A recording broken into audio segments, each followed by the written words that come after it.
Okay. Yep. Welcome to this forum for the City of Hazel Park Mayor and City Council election. Today is October 15th, 2025. This forum will be featuring the two candidates who have filed for the Hazel Park City Council, vote for two, and for a 4-year term, excuse me, and Mayor, vote for one. The sponsor of this forum is the League of Women Voters, Oakland area. I am Kevin McLogan, a member of the League of Women Voters. I am not a resident of Hazel Park. The League is extremely excited to be partnering with Hazel Park Civic Action Network, and we have not had a forum in Hazel Park for some time, so it's great to be back here. The League of Women Voters is a trusted national nonpartisan political organization. Our members do the hands-on work to safeguard democracy. While we never endorse a candidate, we are directly involved in the shaping of critical issues that keep our communities strong. As a League of Women Voters member, I can contribute in a leadership role like this one that has significant impact on local, state, and even national issues. If you are interested in learning about how you can make a similar impact, I would encourage you to pick up the League's information available here tonight or visit our website at lwvoa.org. The League of Women Voters does not endorse any candidate or political party. Views expressed in this forum are those of the candidates and the sponsors. And the sponsors take no responsibility. The format for this forum has been established by the League of Women Voters. We ask that the audience remain silent during the forum. Please turn off all cell phones. We ask the candidates answer the question with their views only and not interrupt another candidate. The questions are asked to all candidates and do not single out any one candidate. This presentation is copyrighted 2025 by the League of Women Voters, all rights reserved. All candidates will be answering questions submitted by the audience and screened for duplication and appropriateness by Marie Donegan and Kathleen McNells. No, Maxine. Maxine. That's okay. Kathleen McNells is there. That's who you first saw when you came in. We will be circulating with paper and pencils for your questions. It seems like we've gotten quite a few already. So please turn in any questions that you have into the pages. The format is as follows. All candidates will be given 1 minute for opening statements in alphabetical order.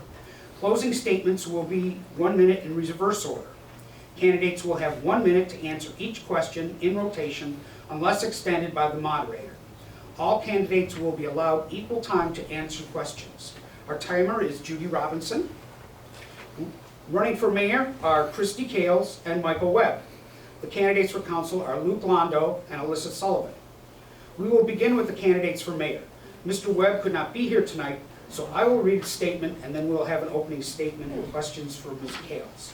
So, are you ready to time me? Yes. Okay. From Mr. Webb. Hi, I'm Michael Webb, and Hazel Park has been my home since 1987. I'm proud to serve as your mayor, but even prouder to be a husband, father, neighbor, and small business owner, because progress starts with showing up for your community. Together, we faced big challenges, from a recession to a pandemic, and came out stronger. We maintained balanced budgets, upgraded infrastructure, supported local businesses, and kept youth activities. If reelected, I'll keep showing up to listen, to lead, and to strengthen the services and the neighborhoods that matter most to Hazel Park families. I'll continue working hard to reinforce Hazel Park's foundation, public service, and well-managed city services, all while protecting the community feel that makes this city home. For over 20 years, I've shown up for Hazel Park, and I'd be honored to keep serving you. I'm proud to be endorsed by the Hazel Park Firefighters, Local 1414, Oakland County Executive David Coulter, State Representative Mike, okay. It goes by faster than you think. So, now we're going to have an opening statement from Kristy Cales. We have a minute. Good evening. As a 20-year resident of Hazel Park, I've always felt that local government is where we can have the biggest impact, which is why I chose to run for school board and served in that capacity for 5 years. In my history here, I've also volunteered in many organizations, including for the Rec Center, United Oaks PTA, and most recently, I've been volunteering with a group of very active parents at the high school. In my 20-year career, I've held many positions dealing with management, budgeting, marketing, human resources, and many other things that serve well in the capacity of leadership. I believe that Hazel Park is a community like no other, and I'm proud to call it my home. I've raised my family here, and I'm continuing to. I'm grateful for and thankful for the friendships and the community I'm a part of here, and I wouldn't want to be anywhere else. Okay, thank you. Now we will be asking questions. For the most part, they'll be 1 minute. The response will be 1 minute. We might have a shorter one for, just in case, but I'll let you know. So, what made you want to pursue being a mayor? This is actually something I've been thinking about for a long time. About 15 years ago, I ran into a former mayor, and I thought to myself, wow, I could do that. And again, I think that local government is where you can make the biggest impact. You're closer to the people, you're available. And I've always wanted to be part of the solution, not part of the problem. So that's why I chose to run. Okay, thank you. Do you believe that a strong collaborative relationship between the city and the local schools is important? And if so, how do you see that partnership benefiting students and the broader community? I 100% believe that a strong partnership between the schools and the city is very important. I think that strong schools in your community serve a lot of purpose. They can raise your property values, they attract new residents, and they keep them here. I've always been a strong supporter of public schools, you know, in my history as a school board member and having my children attend. What was the second part of the question? If so, how do you see that partnership benefiting students in the broader community? Benefiting students in the broader community. Again, a strong school district in partnership with the city definitely is conducive to raising your property values and keeping your families here instead of wanting to go someplace else. Okay, thank you. Where is environmental sustainability on your list of priorities? Which sustainability initiatives do you hope to see in Hazel Park? Environmental sustainability. That's a great question.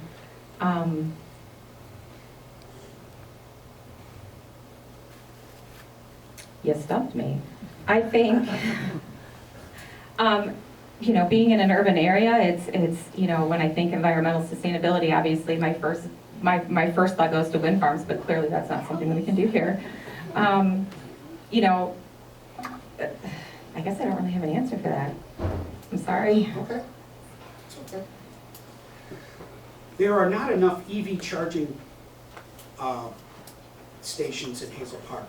What are your ideas and plans to address alternative power sources for both the public and private sectors?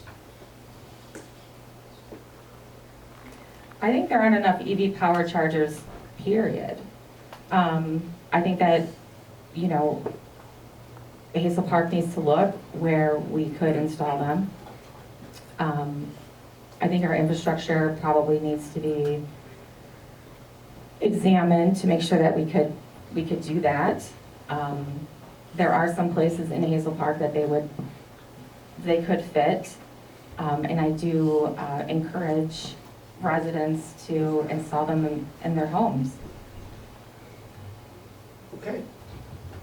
The 2020 master plan identified community desire to promote alternative modes of transportation besides personal automobiles and to bring in mixed-use developments. How do you intend to support these objectives?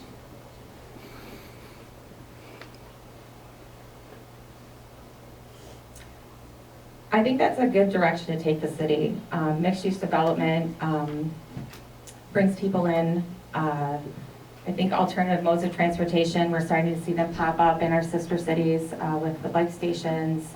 You know, Hazel Park isn't huge, but we've done a really nice job of doing the traffic diet in order to make room for use of bicycles and other modes of transportation.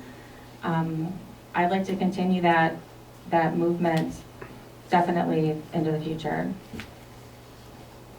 And a related question, what changes would you propose to improve our city's walkability and alternative transit options? Like I said, I'd like to see some of those borrow bike stations pop up. I know that there's one on 9 Mile just in Ferndale. That might be a really nice thing to have in Hazel Park, so that people have the ability to move quickly from 10 Mile to 8 Mile. There's been a lot of development in those 2 miles, and it might be really nice to be able to do that in the weather and enjoy yourself a nice stroll down that 2 mile stretch. Okay. Hazel Park has aging infrastructure. What can be done to improve it and sustain it?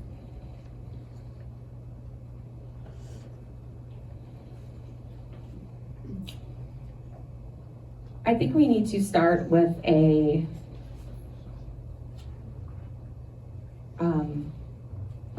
really a study of what really needs to be done in the city, and then prioritize the tasks. And I mean, it's not anything that's going to happen overnight. There definitely needs to be an order in which these things can happen. There's been a nice start to it. With replacing water lines and things like that, you know, repaving some of our major thoroughways. But I think that we do need to start moving into and looking at some of our side streets as well and improving those areas. Okay, thank you. What are your top 3 priorities if you are elected to office? My top 3 priorities. Number 1 is building a strong partnership between the schools and the city. I really think it's time that Hazel Park has made the decision to back their schools 100%, and we need to stop the division between the 2 organizations. Secondly, accountability. I really think it's important for the residents to know where their tax dollars are being spent. I've looked at the budgets and the information that the city provides, and I don't know that it is necessarily digestible for your average citizen. And I think the continuation of building community, I love some of the events that we've had, like the art fairs. I'd like to see more of those events happening in Hazel Park. Okay, thank you. Will you participate in Michigan Municipal League training and activities? Of course. And then follow-up to that, while you were on the school board, did you participate in MASB training and activities? Yes, we did. Okay, very good. Are you concerned about state budget cuts? What can you do about them to make sure that Hazel Park gets what it needs? I think that all municipalities are concerned about budget cuts, as well as any public serving service is concerned. I'd be prepared to fight for Hazel Park. We are a small but mighty city, and I do believe that we should get every penny that we deserve. Okay. How do you feel about the new zoning ordinances that were passed earlier this year? Do you have an example? I don't have a clue. Well, without a particular example, I guess I wouldn't want to answer that question. Okay, fair enough. So the city of Detroit puts speed bumps on side streets. Could we explore that in Hazel Park? Cars fly down my street. Is that a good idea or not? I think it's a fantastic idea. I've noticed, even the street that I live on actually is the same street as an elementary school, and it's appalling to watch cars fly off of the main streets onto our side streets. You know, it was always very worrisome for me to have my children out in the front yard and riding their bikes and things like that. There's been a number of accidents that have happened in recent times, and it's really, really concerning. That's definitely something I think that needs to be explored. I've noticed lots of running of stop signs and just people driving way too fast on our little streets. Okay. There's a program called Fern and Learn in Ferndale, where they teach you all about city government. As a Hazel Park resident, they allow residents from nearby cities. What will you enact to increase community engagement and boost knowledge about our government? Would you be in favor of a similar program for Hazel Park? I was actually just reading about that last week, and I think it's fantastic. I think it's really important. I mean, first off, this is amazing that this many people have showed up tonight. This is not something that I've ever noticed for the city of Hazel Park. I think that educating your taxpayers is so important so that they understand what city government is, what our powers are, how we can help you, and that we're also not just a place for you to come and complain because you didn't get your trash picked up on Tuesday. I, definitely like to build that community and, be accountable to the taxpayers. Okay. What would you like to see changed about the police department, or are you perfectly okay with how it is, and why or why not? I really think that our police department is probably in due for a bit of a makeover. It seems a bit unwelcoming. It feels like it is its age, and I think that it's time for them to be able to get the place spruced up a little bit. I was actually just talking to one of our officers about it recently, and he specifically asked, like, hey, if you're elected, is that something that we can look into and make room in the budget for improvements with our police station? Okay. What will you do to help keep Hazel Park competitive in property taxes in relative to the city, other cities in the area? Ooh, that's a great question. I think one thing is some of the homes that are being built in Hazel Park right now are maybe outpricing some of the people who are in the market to move to Hazel Park. With a higher housing cost, that brings a much higher tax bill. We all probably know in this room that we are the highest mills in Oakland County. I think that perhaps we look at the sizes of the houses that we're building to make them more comparable to the people who want to move into Hazel Park. Accountability is an often talked about issue. What does accountability look like to you? To me, it looks like being able to answer the questions of your taxpayers, being able to be transparent about where the money's being spent, moving forward with suggestions that the taxpayers bring to you, and not just moving forward with your own personal agenda. I think that, again, welcoming people to be part of the solution is always the best way to go. Okay. Residents are concerned about blight caused by several abandoned buildings. What will you do to address this issue? They are concerned. I've heard that from several people.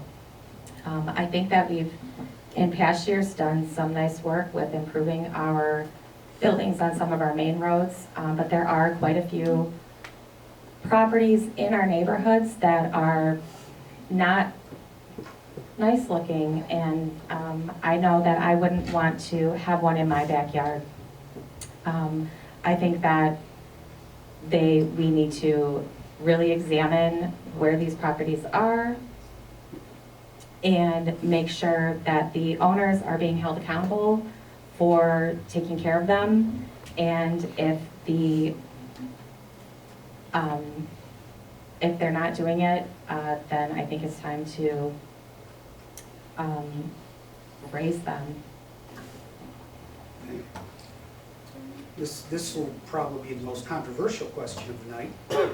What is your stance on cooperation, coordination with ICE? Releasing info, coordinate with police, supporting resources for immigrants, et cetera. And how will you protect the constitutional rights of residents of Hazel Park? I would never want to block or put myself in a situation where I would be, what's the word I'm looking for? Blocking an investigation or anything like that. That being said, I think that sharing and spreading the information with the rights that the people actually have in America is really, really important. Getting it out there, letting them know where your resources are, who can help you, where, if you have language barriers, where you can find that help. I don't think anyone wants to see their neighbor snatched out of their house.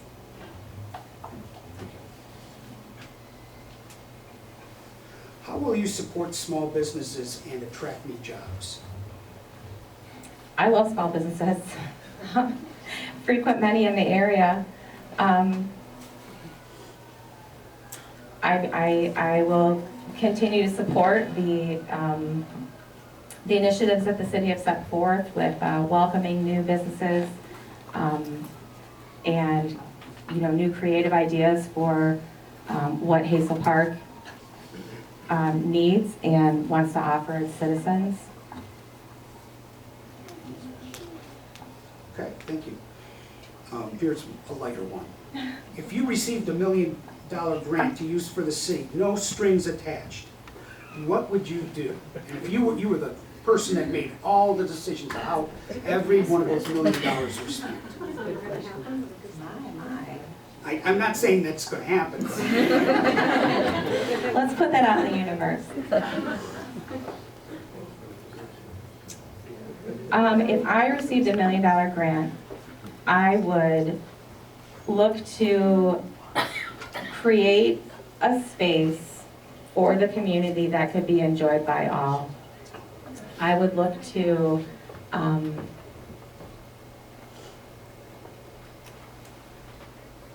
get input from the residents and find out what we really want here, and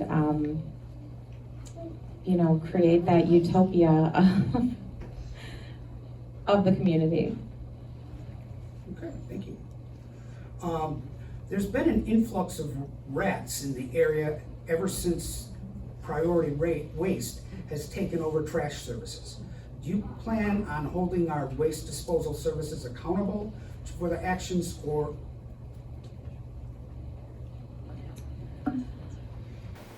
I was not aware that there was a influx with rats with Priority Waste. I mean, yes, if they are the cause of the problem, then yes, absolutely. I think that there's many causes for rodent issues in cities. I know that they're everywhere. In addition to holding those accountable, I think that educating the homeowners and residents of Hazel Park on how to prevent and how to control is also really important. Okay. What is your reaction to what seems to be a very large number of cannabis shops in Hazel Park? I have a mixed reaction. So one, boy, they have done a nice job with those buildings, haven't they? What a lovely waterfall we have on 9 Miles. So pretty. On the other hand, I'm concerned that an overabundance is just going to cause closures. Too many of something is never a good thing. And I know that it's actually brought some behaviors into the city that are undesirable. There are effects to it. I know it brings in revenue, but there are effects. There are effects to our citizens. There are effects to our students. I've seen it myself working in the schools. And I am concerned about the oversaturation of the industry in Hazel Park. What is your vision for Hazel Park in 10 years? And what must be done now to get us there?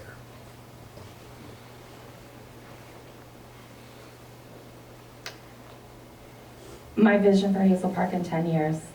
I would love to see an active partnership between the cities and the schools. I would love to see the city support the schools in their initiatives for infrastructure improvement. And in turn, the schools support the cities with the use of their facilities. Schools is one of the largest property owners or the largest property owner in town. We have the space, and I think that the city has the support. I think that would be one of my biggest things, is to get that together. Okay. I've just got one more question, and then we'll have a closing statement, but a very urgent question. People are burning desire to know what you think. Would you be willing to bring an Arby's to Hazel Park?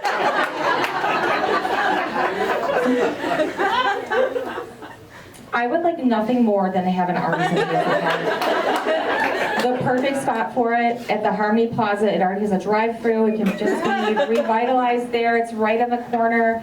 I love a roast beef and cheese sandwich and some curly fries. Yeah, I would, and especially now that they switched to Coke products instead of Pepsi products, I would absolutely like to have them here. All right, excellent. Well, thank you so much. You know, you had a barrage of about 20 questions here, so did all right. With no breaks with somebody else answering questions. So now you have a minute to give your closing statement. Okay. First and foremost, I want to thank everyone for coming tonight. I'm loving seeing the participation here with the League of Women Voters, and thank you all for sponsoring this evening, and the library, of course, as well, and HPCAN. See you guys back there. Again, I just want to repeat what I had to say. You know, this is something I've been thinking about for a long time. It wasn't a spur-of-the-moment decision, although it was not a spur-of-the-moment decision. It's something I've been looking at. I would love to be the first elected mayor of elected female mayor of Hazel Park. If you guys don't know that, we've never had an elected female mayor. I'd like to be part of the future of this town. It's where I live. I don't plan on leaving. It's where I've raised my children, and I've built so many good relationships in this community. I wouldn't, like I said before, I wouldn't want to be anywhere else. Okay, thank you. Well, that concludes this portion of the candidate forum. We're gonna. We have like a 10-minute break, maybe? 10 minutes? I was just gonna say. Okay, Yeah. So let's reconvene at 10 minutes to 7, and we'll get started with the city council candidates. Thank you all for coming.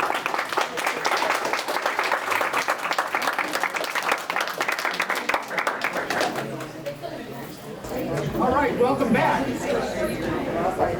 Now we'll begin the forum for city council candidates. The candidates for council are Londo and Alissa Sullivan.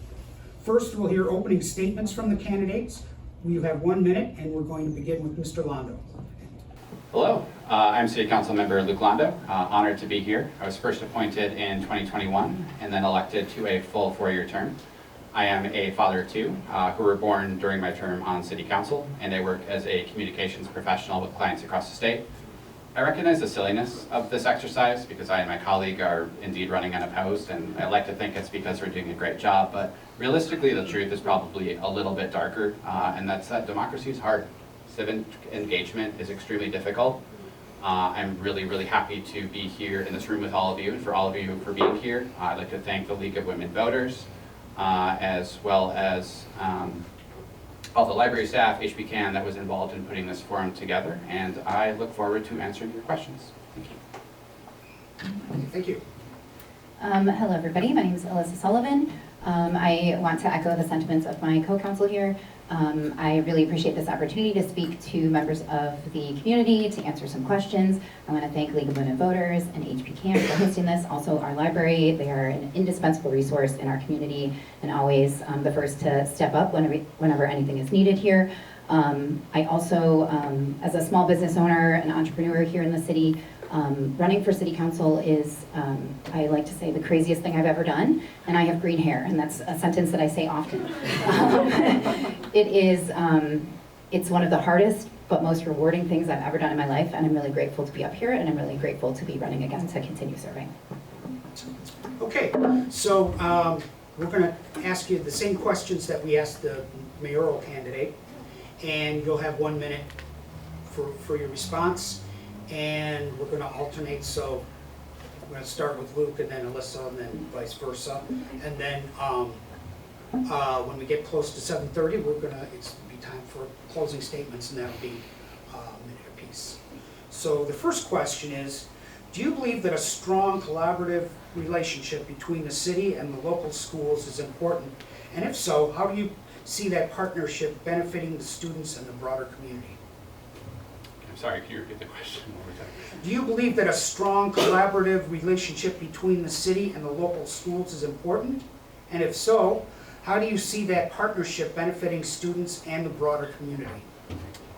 Yes, absolutely. I think everybody can agree that a good relationship between the city and the schools is extremely important.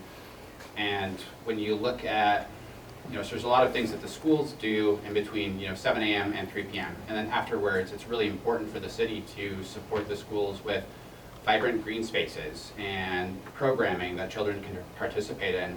We shouldn't exist in silos. It shouldn't just be the schools and then the children go home, or the city just does the administration and doesn't have a concern about what our children are doing after school hours. We need to be deliberate. We need to be collaborative. That's why programs like Junior Vikings are extremely important.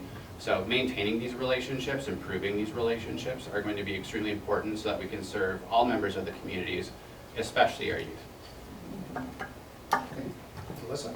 I also agree. I would like to point out, families are what make up communities, and families consist of single people, multiple people, children, adults, multi-generational families, and our schools are one resource that those families have in our city, but the city is responsible for the additional resources. I'm really proud of the way that our recreation department has really stepped up and created more participation and more kind of all levels of services and classes, resources there. I'm really actually proud of some of the relationships that our city has already built with our schools. We did some problem solving when there are snow emergencies, and the school was really willing to step up and provide some parking for people that might not have driveway parking to get their cars off the street for snow emergencies and things like that. But I do look forward to more participation and more partnerships between us. Thank you. Next. Yeah, you're next. Where is environmental sustainability on your list of priorities? And which sustainability initiatives do you hope to see happen in Hazel Park? Well, I'm glad I got to answer first. I actually created the Environmental Sustainability Commission here in Hazel Park. I am super proud of the work that they've done so far. I look forward to seeing them do more.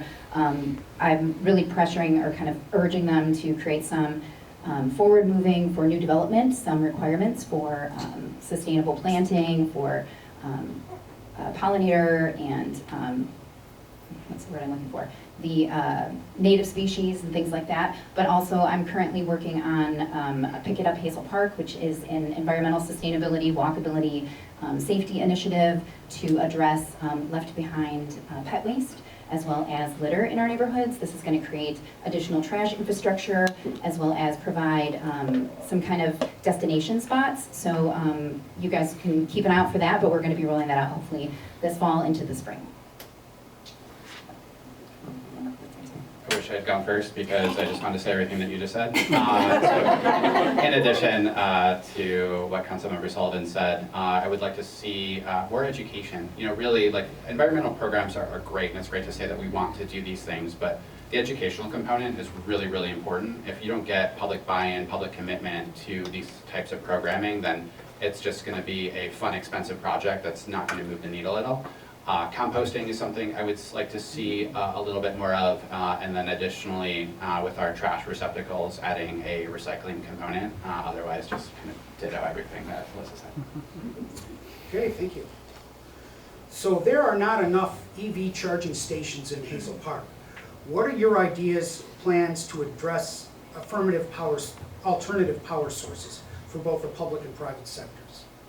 Yeah, no, that's a great question, and not something, frankly, that's been really brought to my attention. I don't have an electric vehicle, and it's not something that has really reached me as a member of council. I do know that other cities are better positioned with their electrical infrastructure to support those types of projects, but yeah, absolutely, especially working with, we're kind of limited in what we can provide on the city side in terms of our footprint, and to an earlier point about the schools, like, certainly using public resources for these things is an option, but not necessarily a great one. But our private businesses are extremely well positioned and well capitalized to provide these services. And I know a lot of our small businesses in our community, when they do get that feedback, have been willing to be an engaged partner. So I think I would just really say that I would want to work with the local businesses who are interested in providing the service to collaborate and erect the infrastructure that we need to get that done. I agree with those statements, but I also want to say I too have not heard any direct commentary from our residents about this, but my parents, I grew up in Berkeley, my parents live in Berkeley, and I watched some of the dialogue going back and forth, criticism as well as praise for the way that the EV stations have been installed in Berkeley. I did, at our most recent mayor's dinner, speak with a representative of DTE and ask about grants for that to hopefully get some public charging spaces here in Hazel Park. I got some really good feedback from them that there are grants available, but everything is kind of at an ebb and flow right now with the current administration. So we're federal funding, clean energy grants, electric vehicle grants are kind of in a bit of a gray area right now. So it's something that I'm definitely going to continue working on. Okay, thank you. The 2020 master plan identified a community desire to promote alternative modes of transportation besides personal automobiles and to bring in mixed-use developments. How do you intend to support these objectives? Well, anybody that's in this room that has seen my Facebook page knows that I am a huge proponent of bike lanes. And I love our bike lanes. I use our bike lanes. I watch other people use our bike lanes. I'm also a professional dog walker, so I am a professional pedestrian. Safer streets, walkable streets, that is all so important to not just me as a professional, but to the families that live in our community of all ages. One of the biggest things that we've done in my time on council is the sidewalk replacement program to increase the ADA accessibility of every neighborhood sidewalk. That has addressed the ramps for accessibility on the entrance and exit points, but also the safety of the sidewalks themselves. It's not a safe, walkable neighborhood if you can't get down an entire block without encountering an impassable area for somebody that maybe is differently abled. I hope to continue doing these things, and I think that the more kind of support that we have in the 20 years I've lived here, the amount of people that I've seen out and walking is just really exciting. So I hope we keep doing it. Can you repeat the question, please? Sorry. Oh, the 2020 master plan identified a community desire to promote alternative modes of transportation besides personal automobiles and to bring in mixed-use developments. How do you intend to support these objectives? Yeah, that is a great question. I mean, through marketing efforts and making the public more aware of the programming that we have, working with our small businesses and private individuals to provide support and education, but also just the continued execution of programming that we're already doing. We have our sidewalk replacement, also a pedestrian, but as a parent with a stroller, acutely aware of the challenges that we have, particularly in the southern portion of Hazel Park right now, where we have yet to experience the sidewalk replacement. Our road diet, I think, has been a success in pushing the traffic, west and east, and allowing our bike lanes. I don't know what people are talking about on Facebook, because I see people on our bike lanes all the time, and I'm excited to see future efforts in that vein on 9 Mile, and continuing to work with the state to advocate for funding, as well as the county to get additional funding for alternative transit options. Okay, thank you. Hazel Park has aging infrastructure. What can be done to improve it and sustain it? We sure do, and a lot, frankly. I'm sure a lot of people have seen the state budget, which provides additional funding for our roads. We still have some big question marks as it relates to our schools, and additional funding there. We need to continue spending our tax dollars wisely and making sure that we need to make hard decisions as it relates to what to replace, but our infrastructure needs to be something that we continue to invest in. There's a lot of, or a handful of residences still with old lead pipes that still need to be replaced. A lot of these programs are already in place. It's just really important that we continue to execute, but also it's really, really important that we chase additional funding. There's grants available. The federal government's kind of a mess right now, but I'm hoping within the next couple of years there will be more thoughtful opportunities to provide grants to communities like ours that just don't necessarily have the tax dollars to use. And I'm not too humble to say that we need support from the state and from the feds. Everything that Luke said, but also I can see him in the back here, but I want to give a big shout out to our state rep Mike McFall for his contribution to our infrastructure, because infrastructure doesn't just exist as electrical or water. It also includes the utility vehicles here, the things that provide services to our community.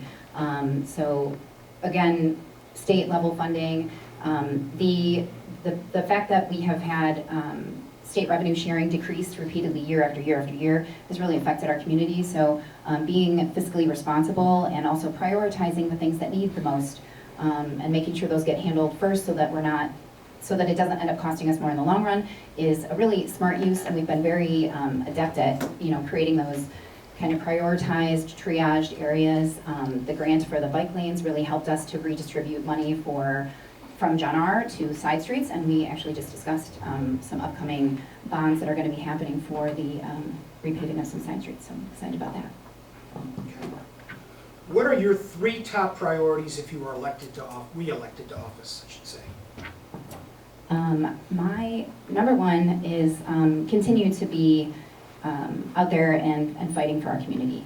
I come from a background of advocacy and volunteerism, and so I know many people here, if you've been at most any tree planting here in the city, any volunteer opportunity here in the city, you will see me and my green hair dashing around. I love volunteering, and I love getting to know my neighbors through volunteering. Our city really runs on the back of volunteers, honestly. We are a city that cares, but we're also a city that, because of financially where we are, we get in and we get our hands dirty, and I can't wait to keep doing that. I hope to improve the Environmental Sustainability Commission and really get that working on some planning and some codes for new builds, and then I really look forward to completing my Pick It Up Hazel Park, because that's a multi-year program, so I really look forward to seeing that in the city and contributing to the walkability and the litter pickup and the environmental sustainability of that. I'll pick different ones then. I think just being available, being responsive, and just making sure that I'm accessible to our residents has always been extremely important. It can be daunting reaching out to a city council member, I get it, but I and my colleagues, I like to think have done a pretty good job of being responsive. So continuing to advocate for and represent the wishes of our constituents to city council. Recently passed a do not knock ordinance, which was born of a post on the Hazel Park Court Board, which I try not to spend a lot of time on. But I'd like to think that that was a good piece of legislation based on what residents wanted. Secondly, oh no, 15 seconds. Okay. Secondly, working to attract small businesses and others to help grow our tax base here in Hazel Park is going to be extremely important. And then using my connections at the state and federal level to continue to advocate for additional grant funding for our green spaces. Okay. I know that 15 seconds gets me. It's a lot longer and shorter than you It think. is. So do you participate in the Michigan Municipal League training and activities? And if so, does it add value?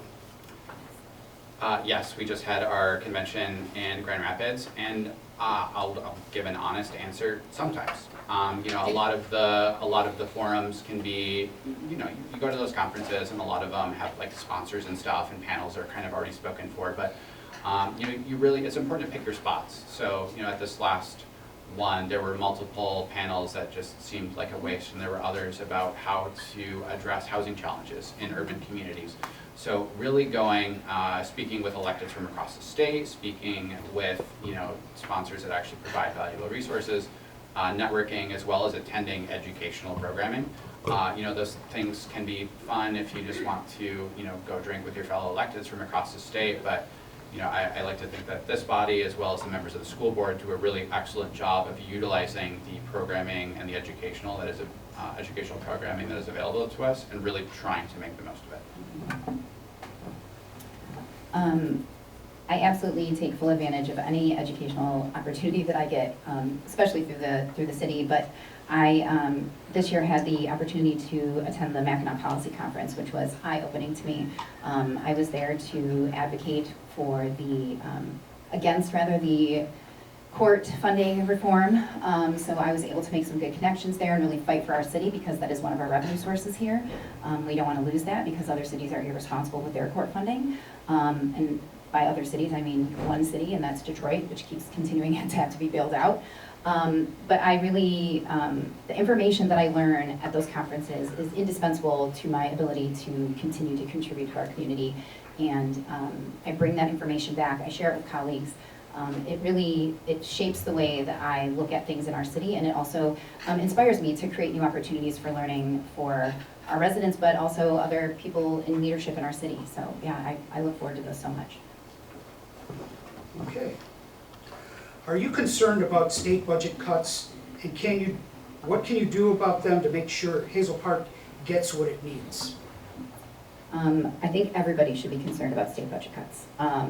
We have a really fantastic advocate, again, Mike McFall, our state rep. He's back there doing the work. And when I say doing the work, I mean he is working across the aisle. And that is something that in today's kind of environment and the stress of everything, I kind of harken back to, we're all more similar than we are different.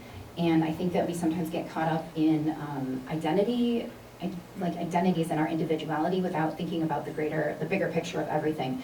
And just because somebody benefits from something and you don't, doesn't mean that it doesn't benefit the community as a whole. And sometimes that community benefit as a whole also inadvertently benefits you. I think that the state has some issues that they have really kind of locked onto the backs of small cities, and it's stressful, but again, fiscal responsibility and knowing what our plans are and sticking to those plans and not getting caught up in the minutia of things is really our goal here. Yeah, if you're not concerned about state budget cuts, you're not paying attention. They recently changed the revenue sharing formula, which is just the amount of taxes that are coming back to your community. And it was initially, I think the MML did a study that found that Hazel Park is basically, if we would have had the same revenue sharing formula that we did in the 90s, we'd be getting like millions of dollars more every year than we're currently getting. So again, if you're not concerned, you're not paying attention. That said, we have a fantastic advocate in Representative McFall. So while revenue sharing went down, he's actually bringing additional dollars into this community that is going to go to road projects, just less money that we have to spend on that, which we can then, reallocate to essential programming and services. The answer to that is just to have a city council that is advocating for you at the state level and at the federal level. And I like to think that I and all my colleagues on council have a great relationship with Mike, as well as our state reps and our state senators. And if reelected, we'll continue to do so to help bring additional dollars back to our community. Okay. How do you feel about the new zoning ordinances that were passed earlier this year? Really good. That was a labor of love. I don't know if y'all are aware, but our zoning ordinances were very hodgepodge and years and years and years out of date. And our zoning ordinances, I guess I'll pick one specific part, really freed up the opportunity for additional housing. So in Hazel Park, you've got some spots that have lower income single family units, and then you've got a lot of other ones that have bigger footprint, bigger square footage. But what's really missing in our community and a lot of communities across the state is missing middle. And with the way that our zoning ordinances were beforehand, we didn't really have the opportunity to erect duplexes, fourplexes, or additional options that provide greater residence in smaller areas. So by that single change is going to allow us to build additional units, recruit more residents to our community, and increase our tax base. As a person that voted for it, like we did to pass it, I do wholeheartedly support it. The information that was given to us was through the MML, through studies and studies. They have significantly larger resources than we do as a city, and I respect their information, I respect their experience and their expertise. Also, the zoning that we did upgrade, or update rather, matches current existing infrastructure in our city. It matches housing in our city. So this wasn't, we weren't going like into another kind of area that was unheard to us. We have multi-unit family, we have multi-unit housing here in Hazel Park already. So like I said at last night's city council meeting, the way that you address the lack of, because we know that there is a housing shortage, and we know that attainable housing is in dire need. The way that you address and create attainable housing is to build more houses. You need housing, people need houses, and the way that you keep the price down is you increase the supply on the market. So anything that we can do to create more housing in our city is what I'm going to continue to vote for. Okay, thank you. So the city of Detroit puts speed bumps on side streets. Could we explore that in Hazel Park? And they said afterwards, cars fly down my street, which we got a couple of questions about that. That seems to be a big concern. Yeah, cars also fly down my street. I live on Hoover, so I'm right by the high school, the elementary school, and I'm a direct line to Zaz gas station for every single Amazon driver. It is a lot. While I fundamentally in my soul support speed bumps, I do understand that there are other factors that cause speed bumps to not necessarily be the best solution for every community or necessarily for our community. I have had multiple discussions with our city administration, with our DPW, and with our police chief. And what we're really pushing on is increased patrols, increased police presence, the speed limit little signs. We've actually just purchased some more of those, and they move around the city as well, which I think is important. But I was informed today about the environmental impact that can actually be negative for speed bumps, which I hadn't heard of previously, so I'm going to look into that some more. But I think there are some other options out there as well. I like the kind of cut-ins that they did on Woodward Heights and Ferndale, so maybe some other options. I don't like speed bumps or speed humps, and also I feel like they don't address the root of the problem, which is people going too darn fast down our streets. Increased enforcement, particularly in high volume areas, has always been a proven way to reduce that issue. So I live between Ford and West End, so similar issue in that I have people flying down my street all day, every day, and I've got 2 small kids, and it is a huge concern. So additional enforcement, those kind of mobile, like how fast you're going, have always been a good deterrent. And then additionally, speed bumps and speed humps are expensive, they're difficult to maintain, you can't plow them, they're just really difficult to move, and they increase emissions. So I certainly can appreciate that people are upset enough to want to throw things at the wall and see what sticks, but ultimately there are better avenues to do so, and whoever that resident is, I apologize, and please grab me after, and I can work with our police to try and increase enforcement in your area to reduce that issue. Okay, thank you. One of the members of the audience participated in Fern and Learn in Ferndale, where they teach you all about the city government, and as a Hazel Park resident, they allowed residents from nearby cities. So that's why they were attending in Ferndale. What will you enact to increase community engagement and boost knowledge about our government? Fernie Learn is dope. If you get a chance, check it out. It really is fantastic. I and Councilmember Sullivan during COVID area, we're trying to do mobile office hours, but I'm really heartened by the number of people that are in this room that want to be informed and want to participate. And I would just say I really hope that extends to a future city council meeting. I sit there and we've got like maybe 4 or 5 people, the same people that attend the city council meetings. We try to post on Facebook, but education really goes both ways, and I know sometimes I'm frustrated by the lack of participation because I want to discuss these issues with you. I want to tell you why our property taxes are high and why Headley and Prop A really hamstring us, but we need to meet somewhere. So whether that's a coffee shop, my backyard, or at City Hall, I'm certainly fully in favor of it.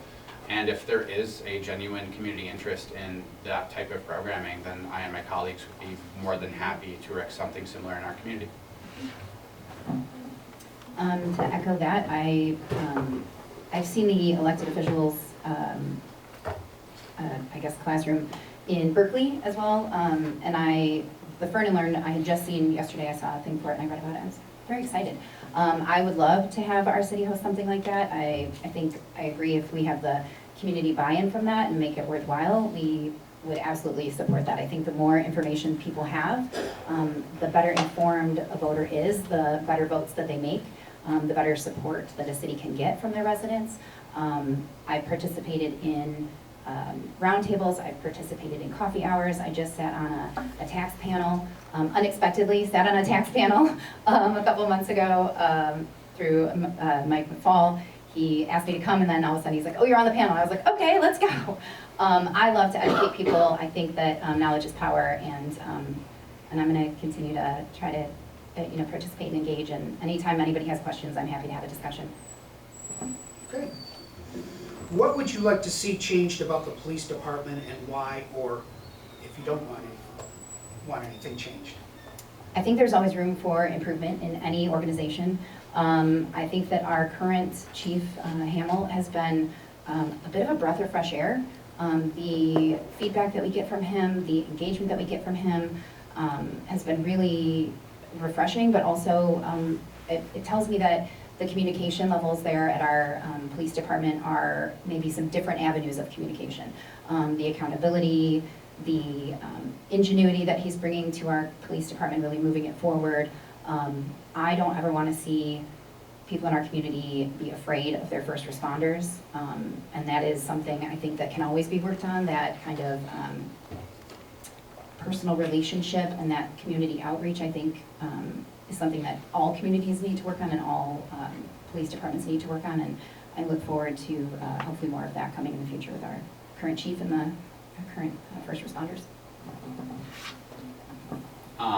I could go on a tangent about aging infrastructure, but that doesn't really address the question. I grew up in a small town in the Upper Peninsula, so if you encountered a police officer, it was just always a very positive, wholesome, small town interaction. And it wasn't really until I moved downstate that I noticed that a lot of people have an adversarial relationship with the police. And there's a multitude of different things that feed into that. But I think first and foremost, we have a training program with our officers where they need to do an unconscious bias training every year and have that certification active. And I think that has really addressed a lot of the issues. Increasing our partnerships with the county to have mental health professionals on scene when we have situations where there's an individual who may be acting erratically, but it's a function of mental illness and not necessarily a degree of criminality. And then that sign. Additional open houses or opportunities for people to actually engage and look somebody in the eye and formulate relationships, as opposed to just having what they read about in the news. The next question is a little bit related, so you might, but it's a little, it's coming soon to a town near you. So what is your stance on the police cooperating or coordinating with ICE, releasing information, coordinating, and supplying resources for their activities? And how will you protect the constitutional rights of the residents of Hazel Park? My thoughts on ICE are a word in my phone that often autocorrects to duck. I believe that, especially under this current administration, it's essentially a Gestapo force. History has shown and studies show that when people are concerned about interacting with law enforcement and worried about their immigration status, they are less forthcoming. They don't give honest answers. They don't provide information that may be critical to resolve issues. And short of a serious felony crime being committed, I think it is wholly inappropriate for somebody's immigration status to be checked. You know, immigrants, especially undocumented immigrants, they pay taxes and they don't receive any benefit. I don't understand why communities and municipalities decide to cooperate with ICE, and I would be hard pressed to encourage any action by our administration to do the same. All right, well, I just echo that. I'm just going to echo everything. I reached out to our city manager as well as our chief of police when things started kind of heating up around the country, around the state. We do not actively provide support to any federal organization unless we are requested, like the FBI. We do not provide any service, any support for ICE, for an immigration. We do not currently, that I know of, provide any information for ICE or for immigration, and I would fight wholeheartedly to keep it that way. We are a small city with very few resources. If the federal government has these unlimited resources, then they can do their own work. We don't need to provide them with any of our resources to do any of their own work. We have enough going on here, and we obviously need more speed enforcement, so that's where our police should be focused. What is your reaction to what seems to be a very large number of pot shops in Hazel Park? And if you could change the rules regarding the process of allowing dispensaries, what parts of it would you change? I was on city council when we did the process of the dispensaries. I'm really proud of the thoroughness of our ordinance, the limits that we put on the shops, the ability for us to avoid lawsuits, because that I think was our probably biggest concern. Anybody can sue over anything, and the amount of lawsuits that we did have that we were able to get dismissed because of the thoroughness of our ordinance was outstanding. Other cities followed our lead on this ordinance. The other great thing about the cannabis industry here in Hazel Park is it has rejuvenated these buildings in Hazel Park, buildings that sat vacant for decades. They prioritized hiring local residents. We brought jobs to the community. I cannot imagine where we would be financially without the tax input from the cannabis industry, especially with the MERS reassessment for employee retirement funding. That's not a shortcoming on our part, that's a reorganization of the funding mechanism at the state level. And that is money that has to be paid, it's in the state constitution. So if we don't pay it through this, we have to pay it some other way, so. Let's pretty much continue right where you left off. Thank you. So our marijuana tax capture goes towards our long-term pension obligations, which are required payments. And absent our pop shops, I absolutely have no idea how we would have been able to fill that hole. Our pop shops are exemplary corporate citizens, and there's attrition happening at the state level. Michigan, not that I would have any idea, but Michigan weed prices are the lowest in the country. And it is artificially low. Only the well-capitalized companies are going to, continue to be able to stay. So there's going to be natural attrition of our pop shops over the next few years. And heaven forbid we have completely revamped, refurbished buildings ready to go to a new commercial tenant. I think our pop shops have been great. I think that the number we have is completely fine. And if we lose a couple, that's fine, because we had so many, because we were getting customers from Detroit and Warren and other municipalities that took their sweet time trying to figure out how to do it, and now that those communities have it, they will go there. Okay. So just a couple more questions. Accountability is an often talked about issue. What does accountability look like to you? Accountability looks like this. 100%. It's you people in the room making an informed decision. Accountability is people showing up to our city council meetings and letting us know when we've made a mistake, and asking us to correct it, or at least engaging in a dialogue with all of us. Accountability is more people running for office, frankly. I was ready for a fight this year. I know Alissa was too. But other people running makes me run on my record. And while I'm happy to do that, it just, more people means more ideas, more engagement. I would be hard pressed to think that just because Alissa and I are unopposed that I get this, rest on my laurels and, collect my $530 a month paycheck from the city. But I will continue to be, engaged because of the people here in this room and hopefully people at future city council meetings and people that reach out to me via email and Facebook. I want to start with saying, it's one of my favorite sayings, accountability is not an attack. Anybody that sees accountability as something personal or makes them defensive is really not looking at the bigger picture, right? Like, we all come from different backgrounds, we all have different opinions, and those opinions are not necessarily based on that item in front of you. It's based on your lived experience, the things that you have experienced in your life. I love learning, and I think that accountability is being able to learn from other people, see things through the experience of other people, and hear about their lived experience, and then take that in and use that knowledge going forward. I love speaking to people about things. I love educating our community. I'm really happy to be here. I'm happy to be answering these questions, and my email is always open. I don't ever ignore an email. I'm answering every single one that I get, and I hope to continue to do this. I really appreciate being here and being able to talk to people. Okay, and we have one last question, and I'm gonna give you 30 seconds. I'll give you 30 seconds. Well, yes. We're both yes It's on pretty quick, but it's a burning issue right It here. is. Would you be willing to bring an Arby's to Hazel Park?